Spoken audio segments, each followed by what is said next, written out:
Already part 1ல் cup size எப்படி பிடிக்கணும் வீடியோ போட்டாச்சு. இப்போ வந்து நம்ம கிராஸு பட்டி எப்படி வைக்கலாம் அப்படின்னு பார்க்கலாம். சரிங்களா? எப்படி டிச் பண்ணலான்னு பார்க்கலாம். பார்ட் 1 பார்த்துட்டு பார்ட் 2 பாருங்கள். அப்போ தான் உங்களுக்கு புரியும். சரிங்களா? இப்போ வீடியோக்குள்ளே போகலாம், பார்க்கலாம் வாங்க. பாருங்கள், கிராஸ் கப்பு வந்து டிச் பண்ணியாச்சு. இப்போ வந்து கிராஸோட பட்டி வந்து நம்ம எப்படி ஜாயின் பண்ணுறதுன்னு பார்ப்போம். ஃபஸ்ட்டு இங்கே கிளாத்து, மெயின் கிளாத் எடுத்துக்கோங்க. பாருங்கள், 2 பீஸ் இருக்குது. 2 பீஸு 4 பீஸ் மொத்தம். சரிங்களா? ஜாயின் பண்ணுறதுக்கு பாருங்கள். இப்போ ஃபஸ்ட்டு நல்ல மெயின் கிளாத்தை மேலே வச்சு அதுக்கு மேலே இன்னொரு மெயின் கிளாத்தை வச்சு நீங்கள் தையல் போடணும். இப்போ நமக்கு வந்து எக்ஸ்ட்ரா கிளாத் இருக்கனால நம்ம ப்ளவுஸ் கிளாத்தே வச்சு நம்ம வந்து இப்போ பட்டி ரெடி பண்ணுறோம். ஒருவேளை உங்களுக்கு மெயின் கிளாத்து ஒரு பீஸ் மட்டும்தான் இருந்துச்சுன்னா நீங்கள் லைனிங் கிளாத்தை வச்சு நீங்கள் வந்து பட்டி வந்து ரெடி பண்ணிக்கலாம். பாருங்கள், இந்த மாதிரி ஃபஸ்ட்டு ஒரு தையல் போட்டுக்கோங்க.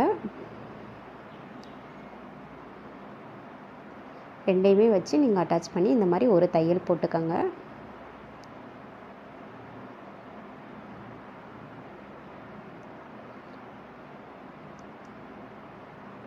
பொறுமையாக நீங்கள் பட்டி வந்து அடிங்க. அதுக்கப்புறம் மேலே ஒரு அமுக்கு தையல் போட்டுக்கோங்க. பாருங்கள்,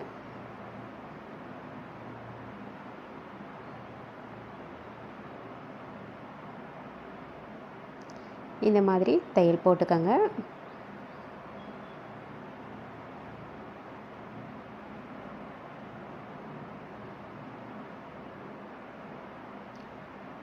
அவ்வளோதான், மடிச்சுட்டு மேலே ஒரு தையல் போட்டிங்கன்னா இப்போ கிராஸ் பட்டி நமக்கு ரெடி ஆயிடுச்சு.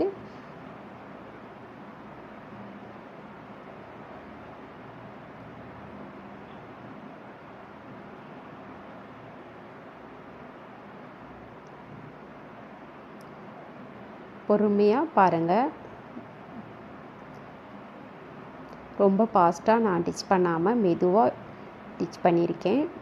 உங்களுக்கு வீடியோ வந்து தெளிவாக தெரியணும், நீங்கள் புரிஞ்சு நீங்களும் தைக்கணுன்றக்காண்டி நான் மெதுவாகவே தைச்சிருக்கேன். பார்த்துக்கோங்க. இது மாதிரி 2 பட்டியை நீங்கள் ரெடி பண்ணி வச்சுக்கோங்க. பட்டி அடிக்கிறதுலாம் பெரிய விஷயம் இல்லை, சிம்பிளானது தான்.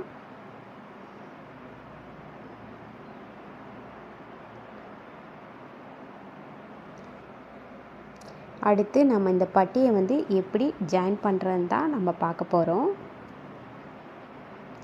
எக்ஸ்ட்ரா பீஸெல்லாம் நீங்கள் கட் பண்ணி விட்டுருங்க.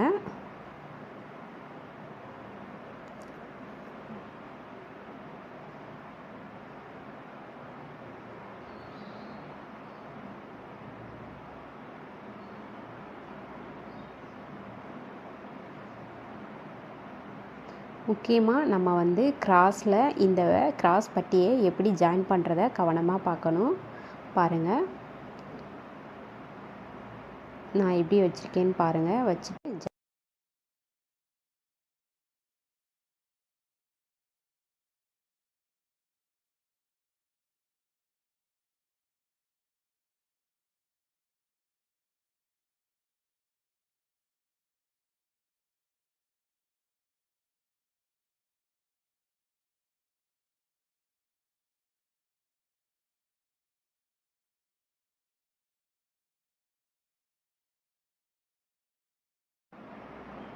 பாருங்கள், இப்போ 2 பட்டியுமே அடித்தாச்சு.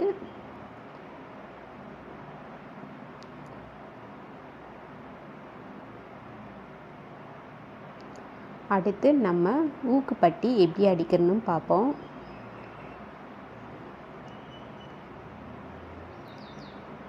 கிராஸ் பீஸ் எடுத்துக்கோங்க. இதுதான் சில பேருக்கு குழப்பமாக இருக்கும்.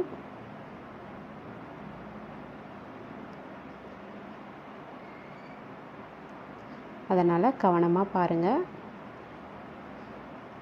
நீங்கள் முதல்ல வந்து ஷோல்ட்ரு ஜாயின் பண்ணி வச்சுட்டு அதுக்கு பிறகு தான் நீங்கள் வந்து இந்த ஊக்குப்பட்டி வந்து அடிக்கணும்.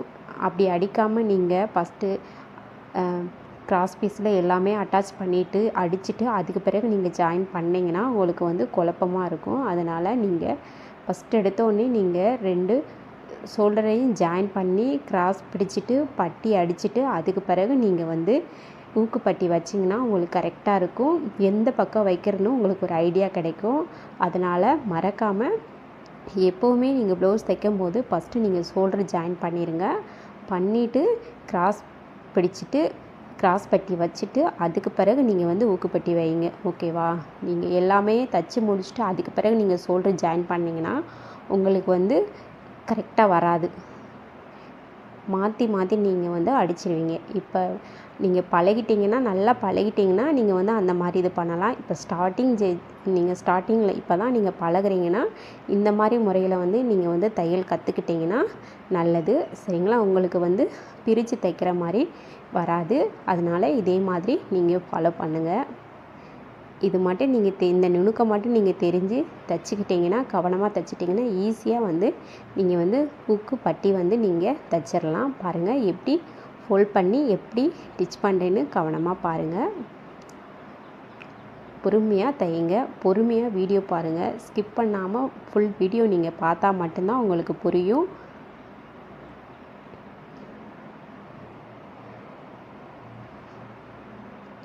இப்போ நம்ம வந்து கொக்கி வைக்கிறது பக்கம்தான் நம்ம ஸ்டிச் பண்ணுறோம். பாருங்கள்.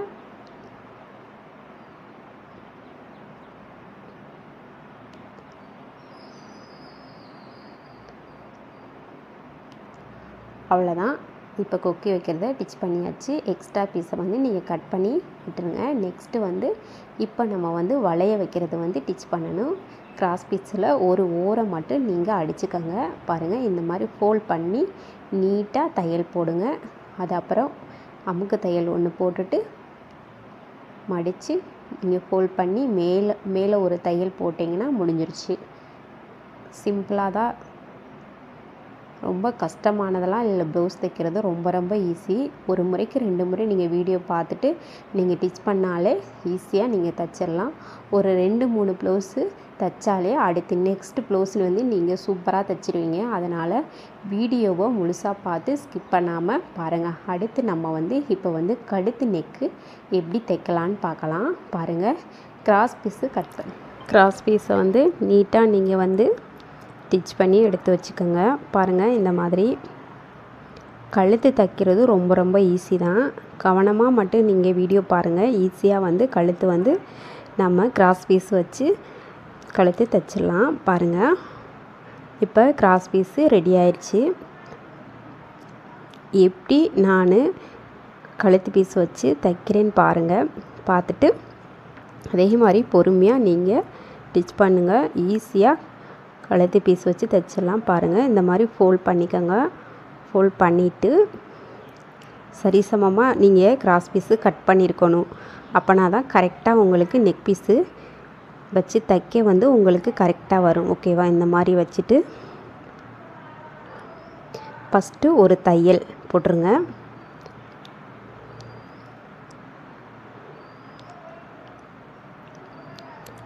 பொறுமையாக மட்டும் நீங்கள் ஸ்டிச் பண்ணுங்கள். இப்போ சுற்றிலும் அதே மாதிரி 2ஆக மடித்து நீங்கள் வந்து தையல் போட்டுருங்க.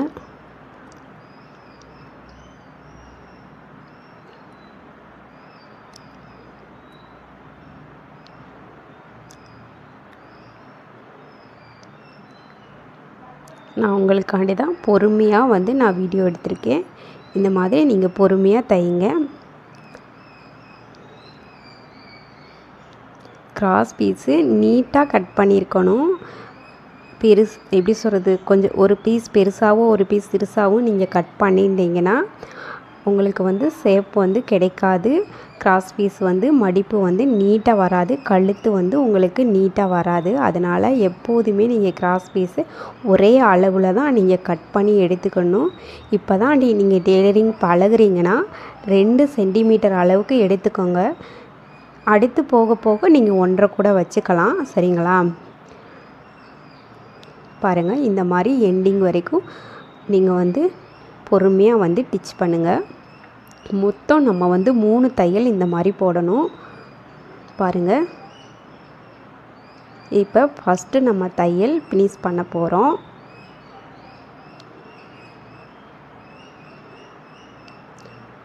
நெக் பீஸ் வந்து நம்ம பொறுமையாக அடித்தாலே போதும். கவனமாக பொறுமையாக அடிங்க. நீங்கள் நல்லா கற்றுட்டிங்கன்னா அதுக்கு பிறகு உங்களுக்கு ரொம்ப ரொம்ப ஈஸியாக போயிடும். ஃபாஸ்ட்டாக நீங்கள் டிச் பண்ணிக்கலாம். அடுத்து இதுக்கு மேலே ஒரு அமுக்கு தையல் மட்டும் நீங்கள் போட்டுருங்க.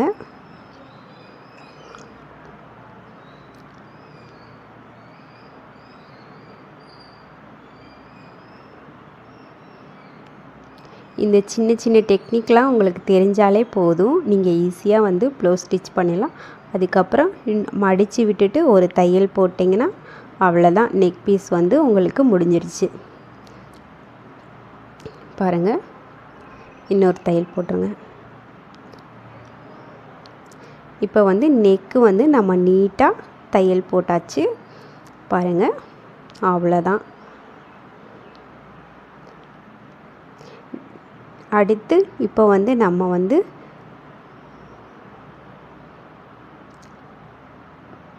கை ஜாயின் பண்ண போகிறோம்.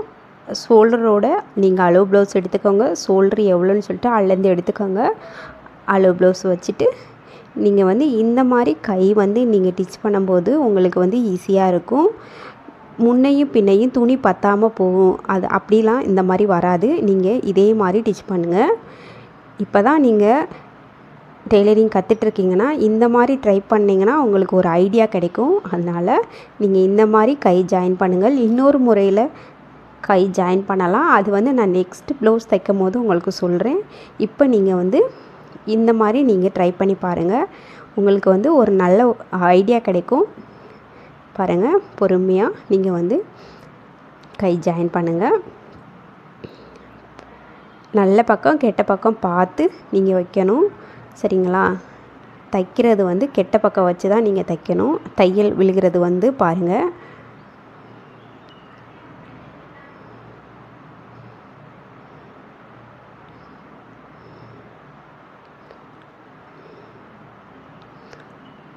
திரும்பி ரொட்டேட் பண்ணி 2 தையல் போட்டுருங்க. அதே மாதிரி நம்ம வந்து அடுத்து அந்த பக்கம் வந்து ஒரு தையல் போட்டு ரொட்டேட் பண்ணி இன்னொரு தையல் போட போகிறோம்.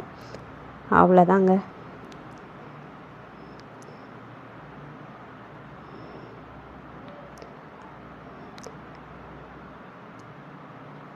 இந்த மாதிரி நீங்கள் கை ஜாயின் பண்ணிங்கன்னா உங்களுக்கு வந்து ரொம்ப ஈஸியாக இருக்கும். இந்த மாதிரி டெக்னிக்லாம் நீங்கள் தெரிஞ்சுக்கிட்டு டெய்லரிங் ப்ளவுஸ் தைச்சிங்கன்னா ரொம்ப ஈஸியாக இருக்கும். உங்களுக்கு வந்து ரொம்ப கஷ்டமாக தெரியாது.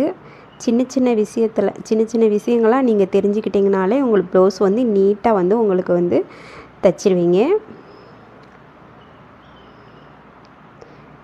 அதுக்கப்புறம் நீங்கள் நல்லா டெய்லரிங் கற்றுக்கிட்ட பற்றி நீங்கள் உங்கள் விருப்பத்துக்கு எப்படி வேணாலும் நீங்கள் கை ஜாயின் பண்ணுங்கள். உங்களுக்கே ஒரு ஐடியா கிடச்சிரும் எப்படிலாம் ஜாயின் பண்ணலான்னு சொல்லி. அவ்வளோதான், முடிஞ்சிருச்சு. அடுத்து நம்ம அளவு ப்ளவுஸ் எடுத்து இன்னொரு கையையும் ஜாயின் பண்ணிக்கோங்க.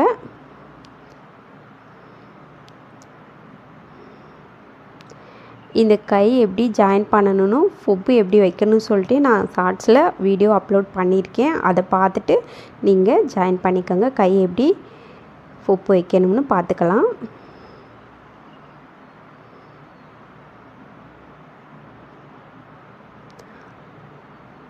பாருங்கள், அடுத்து நீங்கள் வந்து இப்போ வந்து நம்ம வந்து சைடு ஜாயின் பண்ண போகிறோம். ப்ளவுஸ் வந்து ஃபினிஷ் பண்ண போகிறோம். பாருங்கள், கீழே 2 இன்ச்சு நம்ம பட்டிக்கு விட்டுருந்தோம்ல, அதை வந்து நீங்கள் கீழே வந்து இடுப்புக்கு வந்து நீங்கள் மடித்து அடிச்சுக்கோங்க, ஓகேவா? அதுக்கப்புறம் இப்போ வந்து டம்மி தையல் வந்து எண்டில் போட்டுக்கோங்க. கொஞ்சம் வீடியோவில் வந்து கவர் ஆகாமல் இருக்குது. அதனால் நீங்கள் நல்லா கவனமாக பார்த்து நீங்கள் வந்து எண்டில் வந்து ஒரு டம்மி தையல் போட்டுக்கோங்க. அதுக்கப்புறம் உங்களோட அளவு ப்ளவுஸை எடுத்து மெஷர்மெண்ட் குறிச்சிட்டு நீங்கள் வந்து நீட்டாக வந்து தையல் போடுங்க. உங்களுக்கு வந்து ப்ளவுஸ் ரெடி ஆயிரும். இந்த மாதிரி ட்ரை பண்ணி பாருங்கள். நீங்கள் ஒரு ப்ளவுஸு 2 ப்ளவுஸு அடுத்தடுத்து நீங்கள் தைக்க தான் உங்களுக்கு வந்து ஏன்னா ப்ளவுஸ் வந்து கரெக்டாக வந்து அமையும். அதனால் நீங்கள் ஒரு முறை தைச்சதும் ப்ளவுஸ் எனக்கு தைக்க தெரியலன்னு ஒருபோதும் நினைக்காதீங்க.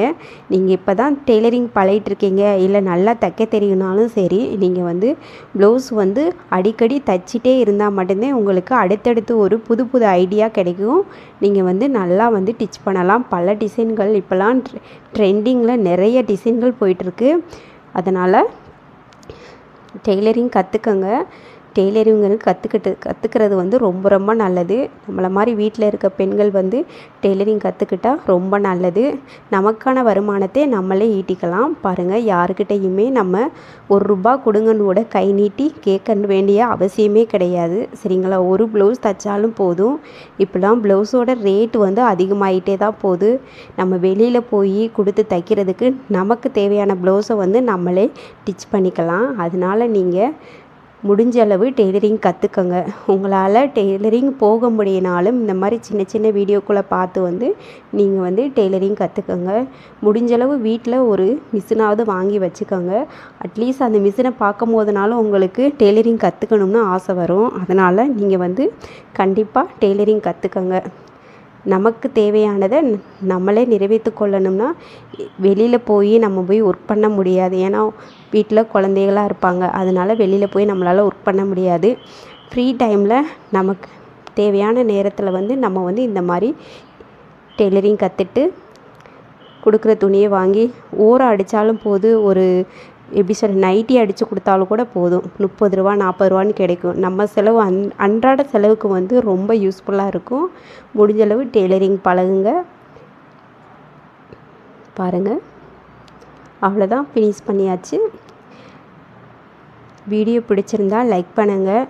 எல்லோரும் வீடியோ பார்க்குறீங்க, ஆனால் சேனலை வந்து சப்ஸ்கிரைப் பண்ண மாட்டேறீங்க. அதனால் சேனலை வந்து சப்ஸ்கிரைப் பண்ணுங்கள், ஃபாலோ பண்ணுங்கள், கமெண்ட் பண்ணுங்கள். ஏதேனும் டவுட் இருந்தால் கமெண்ட் பண்ணுங்கள். அடுத்து என்ன வீடியோ போடலான்னு கமெண்ட்டில் சொல்லுங்கள். நெக்ஸ்ட் வீடியோவில் பார்க்கலாம்.